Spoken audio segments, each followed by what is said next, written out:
What are you doing?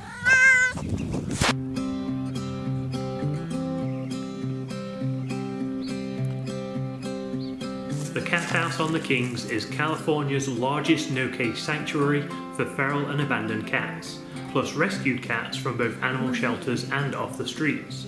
It's 12 acres of kitty paradise, and I was lucky enough to visit recently to see all the work that goes on behind the scenes. Let me just find the time travel button. Here's what it takes to keep the place running on a day-to-day basis. Let's take a look.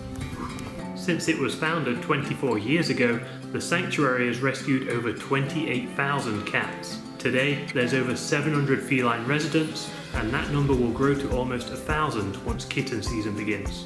They employ 50 staff members, including 7 vet techs, and have around 100 volunteers.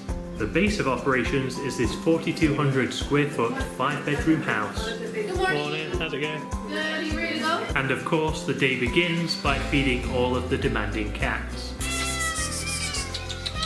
They feed wet and dry food mixed together every morning, and in total they get through over 1,000 cans of wet food and 1,400 pounds of dry food each week.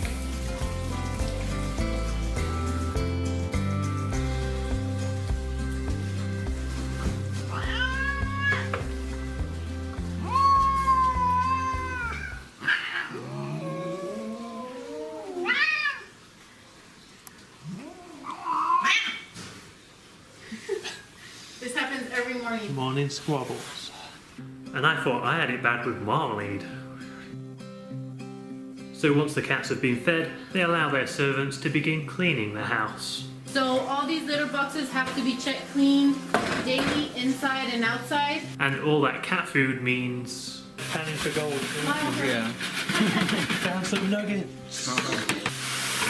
Did I mention they go through 600 pounds of litter each week as well? They sweep, mop, and even... Windows daily. So they do window cleaning every day. We do window cleaning Yeah. every day. Then in the winter they light a fire to make sure their masters stay cozy and warm.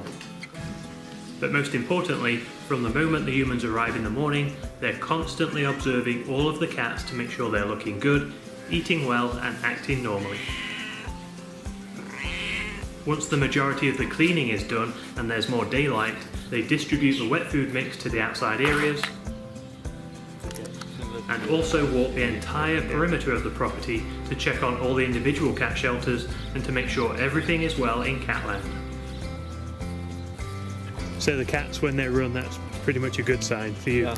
They're not running. I know there's something wrong with them. They can't run. At this time, members of the public are starting to arrive to drop off cats that need to be spayed or neutered. A local vet offers low-cost services for the sanctuary, and so far they've helped spay and neuter over 40,000 cats and dogs in the community. While this is being done, other humans are keeping on top of all the other jobs that need to be taken care of. This includes trimming claws, flea treating the cats, and scooping up lots of poop.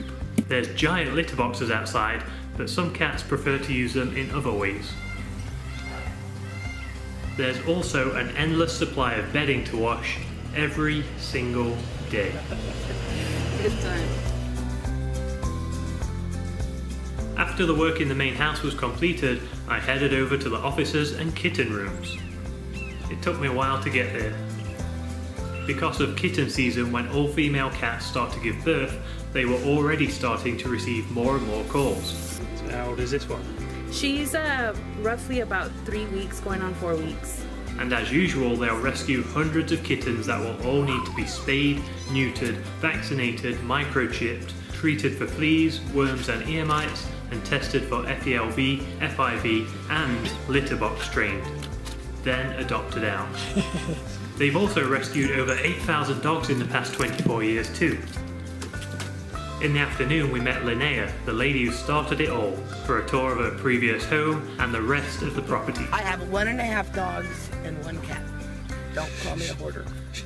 All the paw prints in the concrete. I know, that was not intentional. Out this window, that used to be my swimming pool. That used to be a wet bar. This used to be a dance floor. It was a party house. Linnea spent 18 years living in this house with a lot of cats that took over every square foot of it. Her passion for saving these cats eventually forced her out. After sleepless nights with them jumping all over her, often waking up with new scars every morning. And then they threw up in my ear, and then I moved. I said, that's it. As usual, the cats run the show. They can choose to go wherever they want, whenever they want, and do whatever they feel like. I don't know why they're in here. It's a nice day outside, but they're in here, okay? All the different sections are fully insulated shelters, plus They have an air conditioner. This time of year, they have a heater. they have a separate section for the FIV positive cats, which is mainly To protect them. They have a compromised immune system. Consider it a cage, but it's better than most people's backyards, bigger. And they have a nice view. rooms dedicated to feral and more skittish cats with access to the outside, so they can come and go as they please, and another entire house just for the senior cats, which is where I stayed overnight and tried to eat lunch. The cat house on the Kings is really an amazing place. I had lots of time to wander around and say hello to as many of the cats as I could, and admire all the work that goes into saving so many lives and running a sanctuary of this magnitude day in and day out. Not only do they provide a home for hundreds of cats and adopt out as many as possible, in the past 2 years they've spent $250,000 on spaying and neutering cats and dogs, and this is what makes the biggest difference and helps keep pets out of shelters. They don't receive any government support. Everything is entirely donation driven, and it costs around $100,000 a month to operate. So please visit their website cathouseonthekings.com to learn more and to see how you can help by purchasing something on their Amazon wishlist, or maybe check out their online store for cool shirts like this.